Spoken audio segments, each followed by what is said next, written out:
Hey, welcome in again to a very special edition of Tony Talking Trash TTT. Tonight I'm talking about the queen of Brazilian jazz. I'm talking about Flora Purim. I'm talking about the wife of Airto.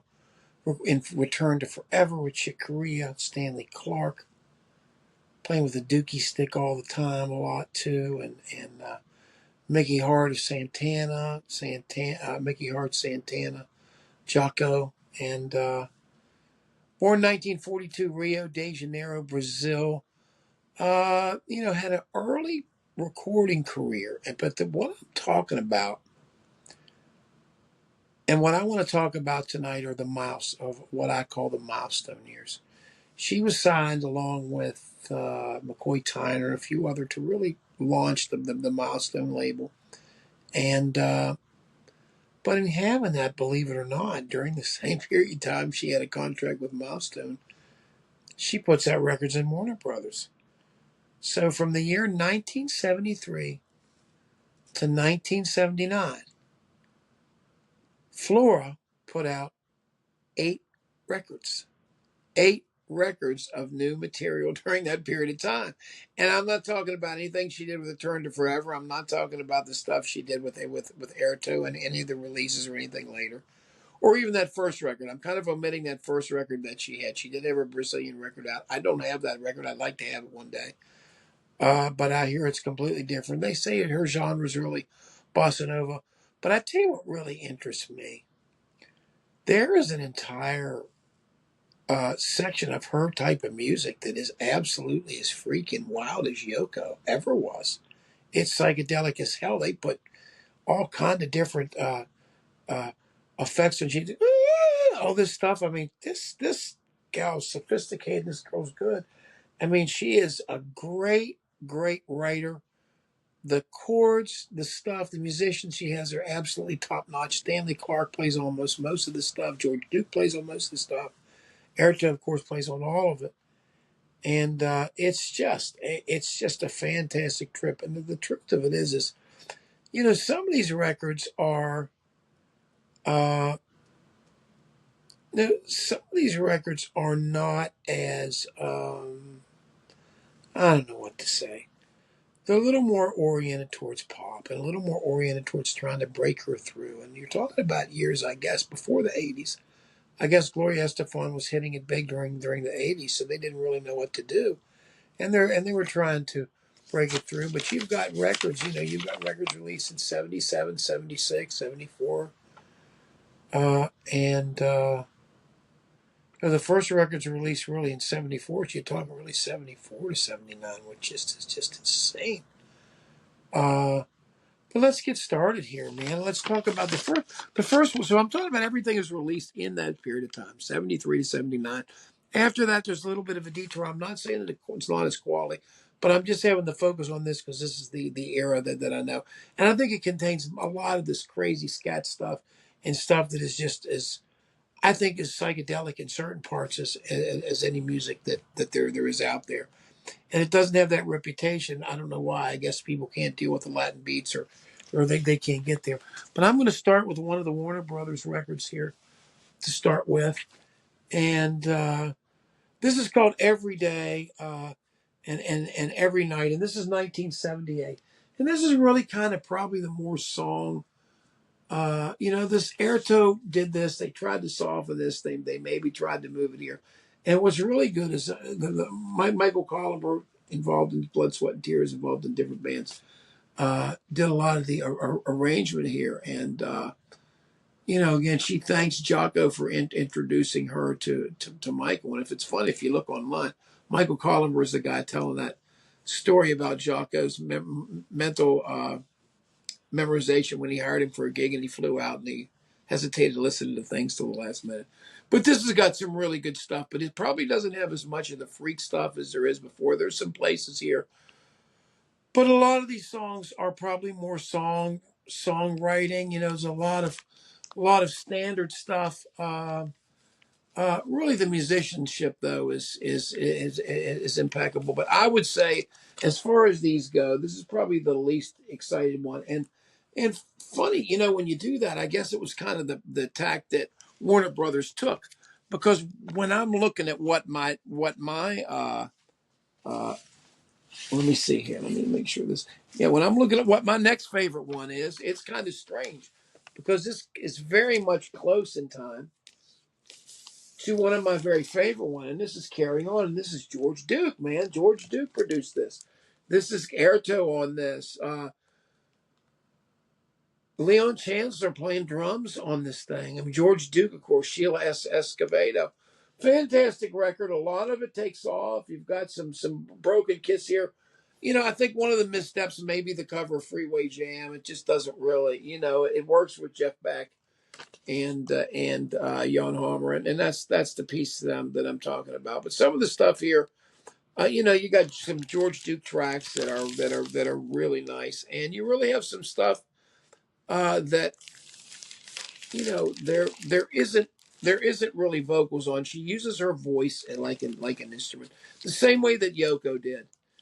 People didn't like when Yoko did it on stage with Chuck Berry and stuff, and like says it was inappropriate like that. But it really is voice used as an instrument, and that's kind of where Flora is coming from, and that's really her innovation and her, I think, impact on the scene. She's never talked about much, and I don't really understand why. I guess maybe it's bigger. She's bigger in South America than she is here. She was a recipient, I guess, in 2002 of one of the Brazil's highest awards for lifetime achievement. So, and that was, of course, after these. And this is the third of the Warner Brothers record here. Nothing will be as it was tomorrow. Is that what it says? Yes, this is good. You Love Me, Patrice Russian here. And then Nothing Will Be As It Was. And she kind of stretches out with that, which is really, really good on side one. Side two, Fairy Tale Love Songs, kind of like that too. There's some bridges. There's a couple of these songs go there. They go a little more out, and this is kind of why this is probably one that I am more hip to. And of course, you've got some great arrangements here. You've got some nice Latin stuff, but again, Leon Chancellor playing drums for the most part, and Larry Nash, Airto, Reggie Lucas. Oh my God, So she's incorporating the funk in this pretty heavy. And I would say that's one of the things too. There's a great deal of funk in these Warner Brothers records, probably more so than the Milestone, which would lead more to the Brazilian jazz stuff. And while we're talking about this, we're starting to get into now what I consider to be all the good ones. And for some reason, the Milestone ones are my favorite one. The 5 Milestone records. This is from 1977, the same year as the last record. This is a beautiful Enchanted. This has Alfonso Johnson. You can hear him on it. You can hear McCoy Tyner on it. You can hear Duju Chandler playing on it. Ron Carter, Airto, George Duke. This is a special record. This has a lot of more. You've got Above the Rainbow. You've got some of the Black Narcissus. So you've got some of these tracks here that really are really of a more blasted out jazz thing. When you're talking about McCoy playing on these, this is probably one of the big ones that happen. And you do hear her solo some with the voice, and it starts to get more. And the reason my ratings from here on the way out, I'll clue you in, are the ones that and they're hard to distinguish because they're all good. I would recommend you buy them all, especially if you can get them reasonable. And I think you can at this point. But Encounter here, Chick Corea's Windows, just I mean, the playing on these records is jazz superior, and is every bit. This one sounds like really sounds like RTF a lot. I mean. So if you like that kind of music, you're right in step with this. There's going to be you will guaranteed to love this. And so she was very instrumental during the time. But I love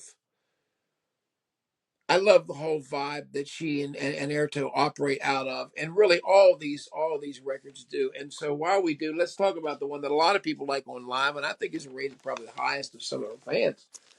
And this is 500 miles high. And this is where she lets loose. Anytime she's for some reason with when Milton Nascimento comes, there's a special thing, and the wind and jive talk. There's really an out there thing. Ron Carter's playing.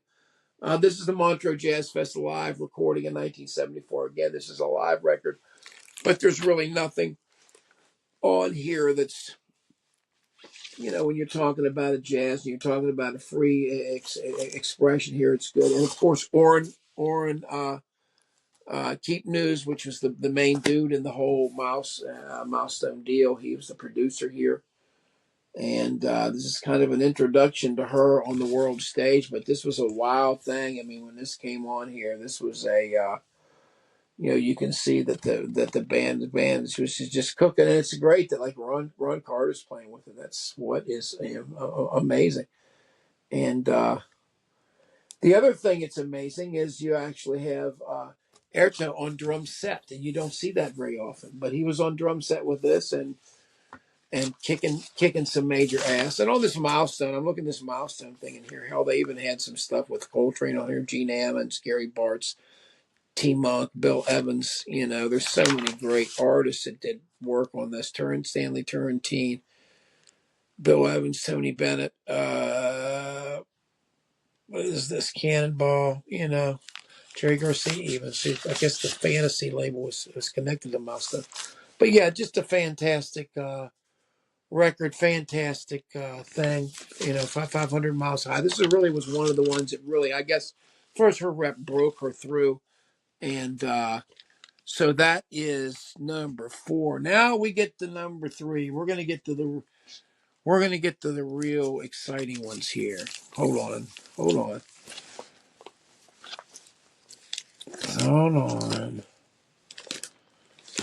I'm sorry, man. I was threw these things off. Let's go. We are now going to go to number 4. I was wrong. There are 9 of those. So I miscounted those, my friends. I'm sorry. Let me apologize there. So there's one more record than what we had. There's 9. My apologies. So we're 9876. The last one was number 5, 500 miles high. So let's go to number 4. And number 4, believe it or not, I'm going to do the debut on Milestone, which is this wonderful record called Butterfly Dreams, which is the most psychedelic cover in the batch, and it is a Hell Let Loose thing. And you're talking about Joe Henderson, George Duke, Stanley Clarke, Airto, David Amaro, just Butterfly Dreams, fantastic. Dr. Jive, right out of the bat, coming swinging, and Airto just chugging it through. This is really kind of his legacy of the same thing. Dr. Jive is just beautiful. Another one, Keep News production or early going on arrangements by Stanley Clarke. So, I mean, Stanley was really heavily involved with George with this. Moon Dreams is I guess Egberto Gismonti, ECM artist. You may have heard some of his stuff. But yeah, this is welcome. This is an introduction to the world. And if there was only this one out, believe me, this would be my favorite. Any of these could be qualified as my favorite from here on out, because the moment you hear the effect turned on her voice, you'll know exactly what I'm talking about. And they discovered it there, and evidently was part of their whole shtick before this. I mean, before they ever came here. We got 3 more to go. Let's go here with Open Your Eyes, You Can Fly. And that was the one from 1973. That last one, I'm sorry, was the 1973. This is Open Your Eyes, You Can Fly. Same band again, just cooking. Yeah, oh God. Conversation, White Wing, Black Wing. I mean, this has some nice stretches of some improv in it that is not forgotten. Once again, I'm talking about the same band. It's the same band. It's the same bitchin' scene. And look at them right there. Look at all the partners in crime there. This is, they're laughing because here we are. We get to record more music here. You got George Duke, Najudu, Alfonso Johnson, Flora, then David Amaro, Pasquale, and then Airto with his glasses to the side. Man, this is just. I'm just telling you, man. There's some cosmic lyrics here. The cosmic lyrics start to come in here, and most of them are in Spanish, and it's just beautiful. Anyway, open your eyes, you can fly. Yeah, man. I mean, anybody, anybody who likes any adventurous stuff, drummers, anything likes the shifting tempos and the beautiful jazz playing of George Duke and the Zappa stuff and stuff. This is. If you're a Zappa fan or you're into the fans of these avant-garde things, man, these last 4 or 5 records are all just crushers. Let's go with Stories to Tell here from 1974, which really is something. This I just want to be here. Mountain Train. This has a lot of stuff on the second side, and really is kind of unabashed. You think, you look at this and you think, well, maybe it's a little bit straight because it looks a little bit straighter on this stuff. But anyway, she's got a lot of guests on this. Miroslav Vidas is on this. I thought it sounded like Zawinul was on one of these. Maybe I'm crazy, but it just was George sounding like that. But empty face is beautiful stuff. They do Silver Sword, and that's the reason why I said Miroslav was on there. I thought he was on there if they're going to do that. And he also wrote Stories to Tell, part of the first one here.